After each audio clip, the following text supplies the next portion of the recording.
Hi hello every one. ಸಂಡಿಗೆ ನೋಡಿ ಎಷ್ಟು ಕ್ರಿಸ್ಪಿಯಾಗಿದೆ. ನೀವು ಕೂಡ ಈ ಥರ ಮಾಡ್ಕೊ ತಿನ್ಬೋದು ಬೇಸಿಗೆಯಲ್ಲಿ. ಹೇಗೆ ಅಂತ ಬನ್ನಿ ನೋಡೋಣ.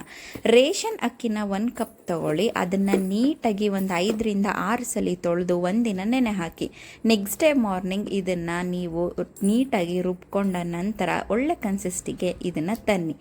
ಇದಾದ ನಂತರ ದಪ್ಪ ತಳ ಇರುವಂಥ ಪಾತ್ರೆಯಲ್ಲಿ ನೀರನ್ನು ಹಾಕಿ ಸ್ವಲ್ಪ ಉಪ್ಪು, ಕರ್ಬೇವಿನ ಸೊಪ್ಪು ಹಾಗೆ ಮೆಣಸಿನ್ಕಾಯಿ ಎಲ್ಲ ಗ್ರೈಂಡ್ ಮಾಡಿ ಕುದೆ ಹಾಕಿ ಈ ಥರ ನೀವು ಕಂಪ್ಲೀಟ್ ನೋಡಬೇಕು ಅಂದರೆ ನನ್ನ ಯೂಟ್ಯೂಬ್ ಚಾನಲಲ್ಲಿ ವಿಡಿಯೋ ಇದೆ, ಹೋಗಿ ನೋಡಿ. ಇದಾದ ನಂತರ ಹಿಟ್ಟಿನ ಕೋಲಲ್ಲಿ ಚೆನ್ನಾಗಿ ತಿರುವ್ಕೋಬೇಕಾಗುತ್ತೆ. ಸೊ ನೀಟಾಗಿ ಮೀಡಿಯಮ್ ಫ್ಲೇಮಲ್ಲಿ ತಿರುವುತ್ತಾ ಬೆಣ್ಣೆ ಥರ ಆದ ನಂತರ ನೀವು ಸಂಡಿಗೆನ ಹಾಕ್ತಾ ಬಂದರೆ 3 ದಿನ ನೀಟಾಗಿ ಒಣಗಿಸ್ಬೇಕಾಗುತ್ತೆ ಇದೇ ರೀತಿಯಲ್ಲಿ. ಇದಾದ ನಂತರ ನೀವು ಸಂಡಿಗೆ ಏನಾದರೂ ಬಟ್ಟೆಗೆ ಕಚ್ಕೊಂಡಿದ್ರೆ ಹಿಂದೆ ನೀರು ಹಾಕಿ ತೆಗಿಬೋದು. ಎಷ್ಟು ಕ್ರಿಸ್ಪಿಯಾಗಿ ಗರಿಯಾಗಿದೆ ನೋಡಿ. ಯಾವುದೇ ಸೋಡಾ ಹಾಕಿಲ್ಲ. ಕಂಪ್ಲೀಟ್ ವಿಡಿಯೋ ನೋಡಬೇಕಂದ್ರೆ ನನ್ನ ಯೂಟ್ಯೂಬ್ ಚಾನಲಲ್ಲಿ ಇದೆ, ಹೋಗಿ ನೋಡಿ. Thank you.